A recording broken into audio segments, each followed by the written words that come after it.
Bismillahirrahmanirrahim. Assalamualaikum warahmatullahi wabarakatuh. Pertama-tama saya panjatkan puji dan syukur kepada Tuhan Yang Maha Esa.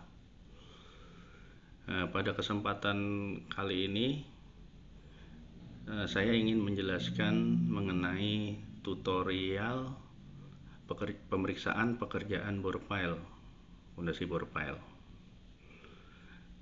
Apa sih fondasi bore pile itu? Fondasi bore pile itu adalah tiang dari beton bertulang yang berfungsi sebagai fondasi bangunan dengan mengutamakan friksi terhadap lapisan tanah. Fondasi bore pile ini lazim digunakan untuk bangunan bertingkat, high rise building. Di sini juga kita sering mengenal istilah yang namanya blind bore. Blind bore itu adalah suatu kondisi tiang antara elevasi aktual atau existing dengan elevasi cut off pile atau COP, di mana bisa dilihat pada gambar di samping ini. Jadi yang warna biru ini yang dikatakan yang namanya blind bore.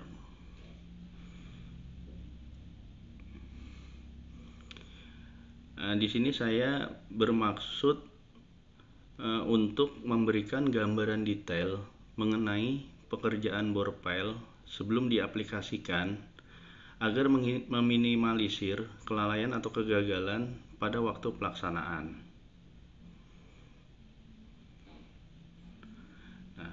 Adapun tahap-tahapnya dalam melakukan pemeriksaan pekerjaan bore pile. Yang pertama, kita mulai. Kontraktor melaksanakan pekerjaan fabrikasi keranjang besi sesuai dengan gambar kerja atau shop drawing. Kemudian MK melakukan pemeriksaan terhadap keranjang besi tersebut. Yang pertama diperiksa adalah diameter tulangan utama, jumlah tulangan utama, diameter tulangan spiral, jarak spiral, panjang section, karena biasanya untuk bore pile itu bisa terbagi menjadi 2 atau 3 section tergantung panjang keseluruhan tiang bornya yang dibutuhkan, termasuk steknya. Terus kemudian beton decking atau spacer, agar yang tujuannya agar besi tidak menyentuh dengan lapisan tanah. Kemudian diperiksa lagi ikatan pembesiannya. Yang terakhir adalah geogandel jika ada. Geogandel ini biasanya digunakan untuk tiang-tiang tes.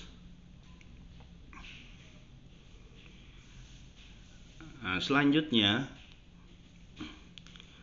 kontraktor mengajukan izin pemboran kepada MK. Setelah kontraktor mengajukan izin, MK melakukan pemeriksaan. Pemeriksaan apa saja yang harus dilakukan? Yang pertama, memeriksa koordinat titik bor. Kita bisa melihat koordinat titik bor itu pada gambar shop drawing. Apakah sudah sesuai dengan yang di stake out oleh surveyor kontraktor atau belum? Diperiksa angkanya. Jangan sampai keliru. Yang kedua, jarak sequence antar titik bor. Jarak sequence ini seharusnya ada aturannya di dalam spesifikasi teknis untuk pekerjaan pondasi. Tergantung karakteristik tanah yang ada di suatu tempat ya. Jadi tujuannya untuk apa? Tujuannya itu agar daerah yang dibor itu tidak longsor. Yang kemudian adalah diameter mata bor. Diameter mata bor ini berkaitan dengan dimensi lubang bor yang diharapkan.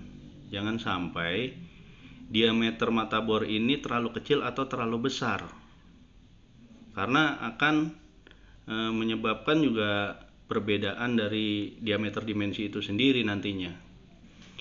Yang kemudian adalah yang perlu diperiksa adalah diameter dan panjang casing.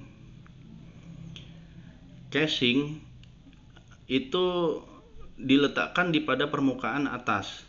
Untuk apa gunanya? Agar permukaan atas itu tidak longsor atau runtuh pada waktu setelah dilakukan pre-boring. Jadi pada awal itu kontraktor melakukan pre-boring. Kemudian setelah selesai, baru dia melanjutkan dengan bor sampai menemukan bottom of pile.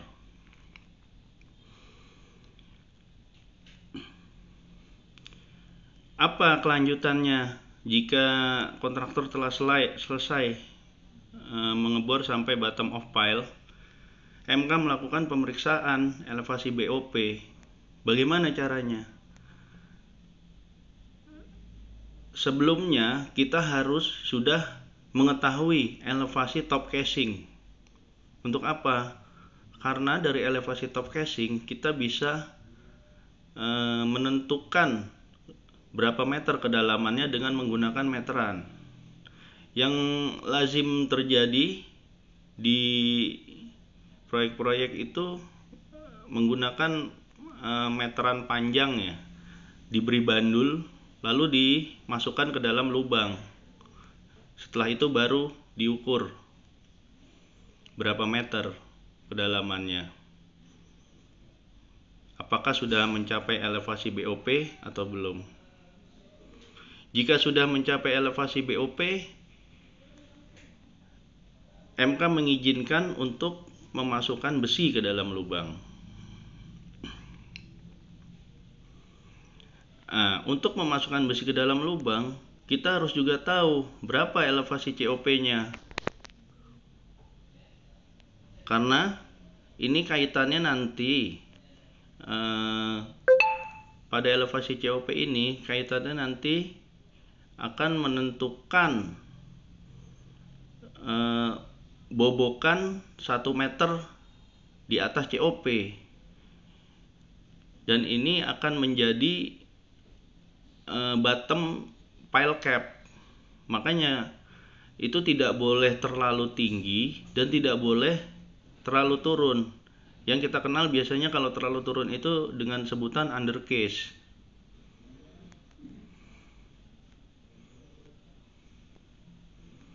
Setelah besi terpasang, kontraktor memasukkan pipa tremi ke dalam lubang bor sampai dengan batasan 2 meter dari bottom of pile, atau 1 meter sampai 2 meter bottom of pile. Setelah itu baru melakukan pemesanan beton. Ketika beton datang, tugas MK adalah memeriksa. Yang pertama dari beton itu adalah mutu betonnya. Apakah sudah sesuai dengan spesifikasi yang ditentukan?